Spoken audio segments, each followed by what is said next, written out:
আল্লাহর কোরআনের পক্ষে জেগে ওঠেন আর একবার। উহুদ বদরের হাতিয়ার জেগে ওঠেন আর একবার। আমরা দলের নবী সেনা, ভয় করি না কোনো বাধা। এই মুহূর্তে দরকার কোরআন সুন্নাহর সরকার। বাংলাদেশের রাষ্ট্রীয় আইন কোরআনের চাই, কোরআনের চাই।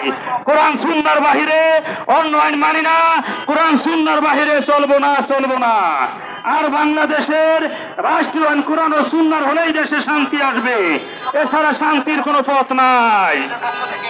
আর বাংলাদেশের রাষ্ট্রীয় পদের বড় বড় পদে যারা বসে আছেন তারা অধিকাংশ হয়েছে নাস্তিক, মুরতাদ।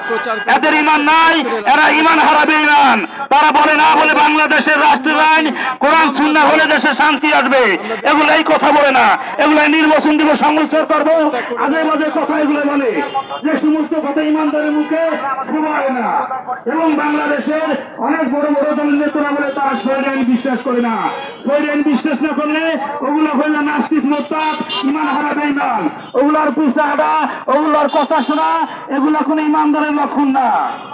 তাই সারা বাংলাদেশের রাষ্ট্রীয় কোরআন ও সুন্নাহ করার জন্য আমরা সারা বাংলাদেশের ঈমানদার মুসলমান আপনাদের বিনীত আহ্বান করছি, আপনারা আল্লাহ কোরআনের পক্ষে জেগে উঠুন আর বজ্র কণ্ঠে আওয়াজ তুলুন। এই মুহূর্তে দরকার কোরআন সুন্নাহর সরকার। বাংলাদেশের রাষ্ট্রীয় আইন কোরআনের চাই, কোরআনের চাই। মানববন্ধন শুরু করছি, আপনারা সবাই এখানে আছেন। আমরা এই ইন্টারলিগের শ্রমিক ভাইয়েরা বিসমিল্লাহির রহমানির রহিম।